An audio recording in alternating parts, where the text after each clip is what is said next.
Hi అండి, అందరికీ నమస్తే. నా పేరు వరలక్ష్మి. ఈరోజు మనం శనగపప్పు పాయసం ఎలా తయారు చేసుకోవాలో ఈ వీడియోలో చూద్దాం.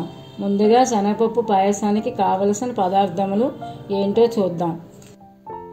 1/2 లీటర్ పాలు, 1 కప్పు శనగపప్పు, 1 కప్పు కొబ్బరి తురుము, 2 కప్పులు బెల్లం, బాదం 10 గింజలు, జీడిపప్పు 10 బద్దలు, 1/2 కప్పు సగ్గుబియ్యం,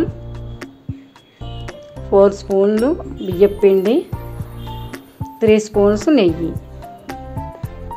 శనగపప్పు పాయసం ఎలా తయారు చేసుకోవాలో ఇప్పుడు చూద్దాం. శనగపప్పు బాగా కడుక్కుని 10 నిమిషాలు నానబెట్టుకుని పొయ్యి మీద ఉడికించుకోవాలి. పక్కన 1/2 లీటర్ పాలు మరగబెట్టుకుని వేరే గిన్నెలో దాంట్లో తడి బియ్యపిండి కలుపుకోవాలి. 3 నుంచి 4 స్పూన్లు మీకు చెప్పాను కదా, అలా కలుపుకోవాలి నెమ్మదిగా ఉండగట్టకుండా. తర్వాత కొబ్బరి కూడా కొంచెం ఆ కప్పు పచ్చి కొబ్బరి తురుముకున్నది అలా కొంచెం వేసుకుని అది కూడా కలుపుకోవాలి. బెల్లం 2 కప్పులు ఇందులో కలుపుకుంటున్నాను. ఇప్పుడు మనం వేసినవన్నీ కూడా ఉండలు లేకుండా బాగా కలుపుకోవాలి. బాగా కలుపుకొని పప్పు ఉడికిందో లేదో శనగపప్పు పొయ్యి మీద పెట్టాం కదా, అదొక్కసారి చూసుకుని సగ్గుబియ్యం కూడా వేసుకుని బాగా కలుపుకోవాలి. సగ్గుబియ్యం ఉడికిన తర్వాత అన్నీ కలిపాం కదా పాలల్లో, ఆ మిశ్రమాన్ని తెచ్చి మొత్తం అన్నీ కూడా దీంట్లో కలిసేలాగా బాగా కలుపుకోవాలి. అడుగంటకుండా అలా కలుపుకుంటూ ఉండాలి.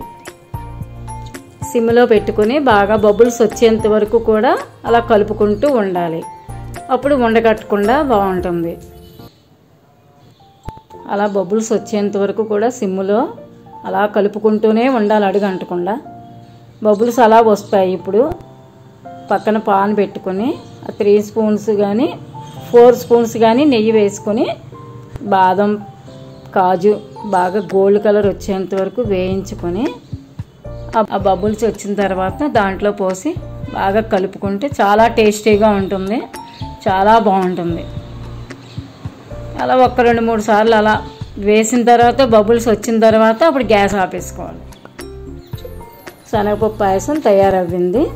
సర్వింగ్ బౌల్లోకి తీసుకొని జీడిపప్పుతోటి గార్నిష్ చేసుకోవాలి. జీడిపప్పుతోటి ఎంతో రుచికరమైన శనగపప్పు పాయసం రెడీ. ఈ శనగపప్పు పాయసం పండగలకి బంధువులు వచ్చినప్పుడు ఎవరైనా తినచ్చు, బాగా బాగుంటుంది, చేసుకోవచ్చు పిల్లలకి. అది కూడా దీంట్లో అన్ని ఆరోగ్యకరమైనవి. పాలు, పిండి, కొబ్బరి, బెల్లం కూడా ఉంది దాంట్లో. చాలా బాగుంటాయి. 5 రకాలు కూడా వేసి బాగా కలుపుకొని చేసుకున్నాం కాబట్టి ఎవరైనా తినచ్చు. చాలా బాగుంటుంది. ఒక్కసారి చేసుకుంటే మళ్ళీ చేసుకోవాలని మీకే అనిపిస్తుంది.